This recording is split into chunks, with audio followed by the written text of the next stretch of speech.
விசேட சமூக வைத்திய நிபுணர். இவர் தொழுநோய் தடுப்பு இயக்கத்தில் பணியாற்றி வருகின்றார். இவர் கூறியதாவது, தொழுநோயானது சரித்திரத்தில் ஒரு நீண்ட கால நோயாகும். இயேசு கிறிஸ்துவும் கூட தொழுநோயாளிகளை குணமாக்கி இருக்கிறார். ஆரம்ப காலத்தில் இந்த நோய்க்கு சிகிச்சை இல்லாத காரணத்தினால் எல்லா நோயாளிகளும் தொழுநோய் நோயாளி அனைவரும் ஒரு காலனியில் அடைக்கப்பட்டிருந்தார்கள்.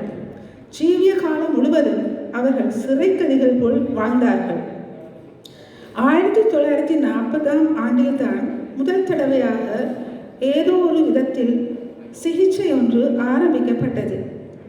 1980ஆம் வருடம் மல்டி ட்ரக் தெரப்பி, அதாவது பல்கூட்டு சிகிச்சை முறையானது உலகம் முழுவதும் ஆரம்பிக்கப்பட்டது. இதன் மூலம் இந்த நோயாளிகள் முற்றுமாக குணமடைகின்றனர்.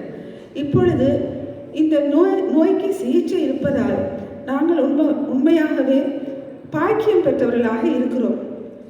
இந்த நோயானது தோலையும் நரம்பு தொகுதியையும் பாதிக்கின்றது.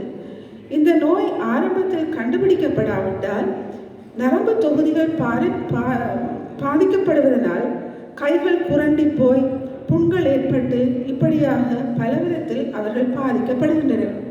எல்லாவற்றுக்கும் மேலாக இந்த நோயாளிகளின் மனநிலை மிகவும் அதிகமாக பாதிக்கப்படுகின்றது. அத்தோடு அவர்கள் சமூகத்தில் ஒதுக்கப்பட்டு வேண்டாம் என்று தள்ளப்படுகின்றனர். இதுவே அவர்களை அதிகமாக பாதிக்கின்றதை ஒழிய தொழுநோய் மட்டும் அவர்களை அதிகமாக பாதிப்பதில்லை.